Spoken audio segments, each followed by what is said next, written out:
Dan apakah betul bahwa semua jalan tol di Indonesia itu tidak boleh dilalui oleh sepeda motor?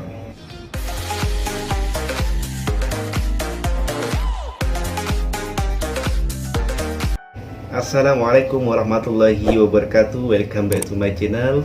Apa kabar Anda hari ini? Semoga dalam keadaan baik-baik saja, sehat walafiat dan dimurahkan rezekinya. Amin ya rabbal alamin. Kali ini saya akan membahas tentang jalan yang sering dibahas oleh YouTuber Indonesia dan sering dibanding-bandingkan dengan di Malaysia begitu. Namun kali ini jalan raya yang mau saya bahas adalah jalan tol, dimana mungkin Anda sudah tahu ya dari YouTuber lain bahwa jalan tol di Indonesia ini tidak boleh dilalui oleh motor atau sepeda motor, berbeda dengan yang ada di Malaysia yang boleh dilalui oleh sepeda motor begitu. Dan apakah betul bahwa semua jalan tol di Indonesia itu tidak boleh dilalui oleh sepeda motor? Kalau Anda ingin tahu jawabannya, tonton video ini sampai selesai ya, agar tidak terjadi kesalahpahaman seperti di video-video sebelumnya. Video itu berdurasi 9 atau 10 dan Anda baru menonton 4 atau 5 menit di awal dan selebihnya tidak ada tonton, dan itu mengakibatkan Anda salah paham. Itu boleh nampak dari komentar Anda di ruang komen. Itu sudah dipastikan Anda tidak menonton sampai akhir.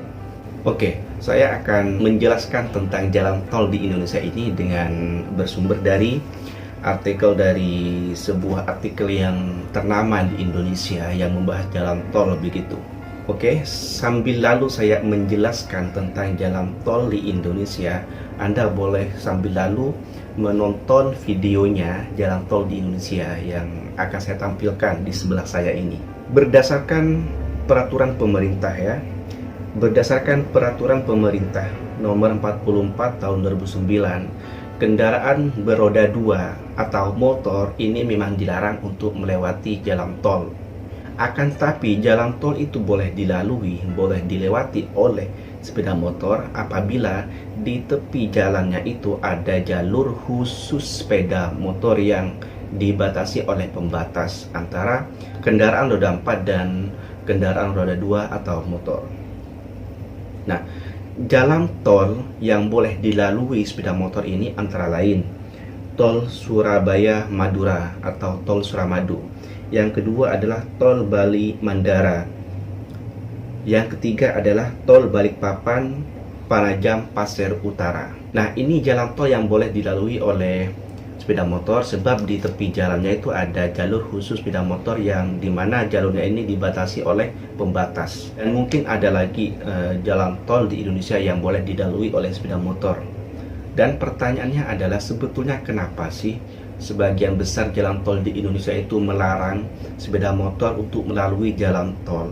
Mungkin ini juga menjadi pertanyaan Anda ya yang berada di Malaysia ketika menonton YouTuber Indonesia memperlihatkan mereaksi jalan tol di Indonesia tidak boleh dilalui oleh sepeda motor. Mungkin pertanyaan ini muncul dan yang tidak Anda dapatkan dari YouTuber itu. Kadang kan ada YouTuber sekedar mereaksi tapi tidak memberikan pengetahuan alasan atau latar belakang kenapa itu boleh terjadi begitu kan ya.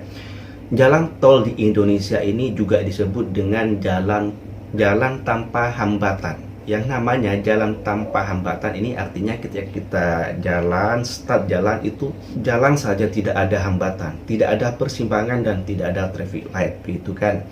Dan kecepatannya ini minimal 60 km per jam dan maksimal 100 km per jam. Ya, itu minimal 60. Artinya kecepatannya itu memang betul-betul cepat. Karena apa? Jalan tol di Indonesia ini digunakan sebagian besar dan penggunanya itu adalah mereka yang memiliki perjalanan begitu ya, memiliki perjalanan panjang dari daerah satu ke daerah lain yang jaraknya itu berkilo-kilometer, ratusan kilometer, dan yang membutuhkan waktu yang sangat lama. Kita tahu ya, Indonesia itu luas. Dari daerah satu ke daerah yang lainnya itu jaraknya sangat jauh sekali. membutuhkan waktu yang sangat lama, berjam-jam, tidak 2, 3, atau 4 jam, bahkan lebih dari 10 jam. Contohnya dari Banyuwangi ke Jakarta. Apabila melalui jalan tol, ini akan menempuh perjalanan sepanjang 1100 km dan memakan waktu kurang lebih 15:43 menit. Ya, itu dalam kecepatan rentang 70 sampai 100, jarang 60. 70, 80, 90, 100. Itu ditempuh dengan perjalanan selama 15 hampir 16 jam begitu ya. Bayangkan kalau kecepatannya cuma 30, 40, itu akan butuh berapa lama kita sampai pada tujuan dari Banyuwangi ke Jakarta. Itu belum dihitung dengan waktu istirahatnya. Tidak mungkin selama perjalanan, selama itu tidak rehat di satu tempat. Pasti rehat untuk makan, untuk minum, untuk menghabiskan lelah begitu. Itu kenapa sepeda motor ini tidak boleh melewati jalan tol, yang mana jalan tolnya itu tidak ada jalur sepeda motor. Kan akan berbahaya guys, sangat berbahaya. Dimana kendaraan roda 4 ini lajunya akan sangat laju sangat. Kalau sepeda motor ya begitulah. Dan karakteristik jalan tol di Indonesia ini biasanya dia tuh pembangunannya itu, jalan tolnya itu akan melewati jalan-jalan jauh dari perkotaan begitu. Akan melewati persawahan, hutan, kampung-kampung, desa-desa begitu, untuk memperpendek jarak antara daerah satu ke daerah lain. Itu kenapa orang berangkat kerja tidak akan memilih jalur atau jalan tol, karena itu akan menambah jauh lagi begitu guys. Orang berangkat kerja pasti akan memilih jalan kota begitu, atau jalan antar kota yang boleh dilalui oleh semua jenis kendaraan. Jalan antar kota ini jalan pantura ya, bukan jalan kota. Kalau jalan kota ini ada beberapa kendaraan yang tidak boleh melalui. Kalau jalan antar kota ini contohnya jalan pantura gitu ya, jalan pantai utara yang boleh dilalui oleh semua jenis kendaraan.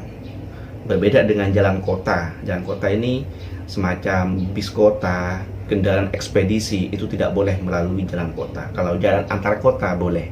Ya, kembali lagi tadi ke jalan tol gitu ya.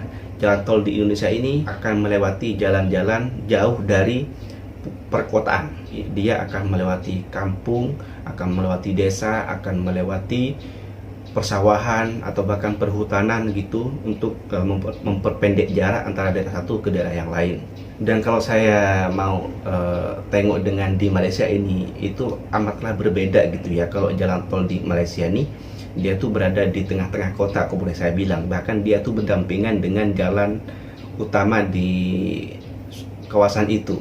Jadi kita tinggal milih, kita mau milih jalan tol atau kita milih jalan biasa. Itu berdekatan jaraknya gitu. Kalau di Malaysia ini mungkin kalau kita ambil jalan tol sama dengan ambil jalan biasa, mungkin jaraknya menuju ke rumah itu selisihnya tidak begitu jauh gitu guys. Tapi kalau di Indonesia kita ambil jalan tol dengan ambil jalan biasa, justru akan lebih jauh jalan tol kalau kita menuju ke tempat kerja begitu mungkin. Ini di beberapa kawasan di Indonesia ya. Kalau di Jakarta itu beda lagi. Banyak orang yang pergi kerja melalui jalan tol, karena ya Jakarta ya seperti itulah, memang kota besar. Ini saya bicara di kota lainnya. Ya, mungkin itu sahaja ya informasi dari saya tentang jalan tol Indonesia. Oke, mungkin cukup sampai sekian. Kalau ada saran, ada kritik, ada komen, boleh tulis di ruang komen. Kalau ada kesilapan atau kesalahan yang terkeluar dari lisan saya mohon maaf sebesar-besarnya. Itu tidak ada unsur kesengajaan. Bila Anda suka dengan video ini, silahkan di like. Kalau Anda ingin meng-share video ini, silahkan di share sebanyak-banyaknya. Dan jangan lupa untuk subscribe channel ini serta bunyikan tombol loncengnya agar tidak ketinggalan postingan apabila ada postingan terbaru dari channel ini. Sampai jumpa di next konten. Wassalamualaikum warahmatullahi wabarakatuh.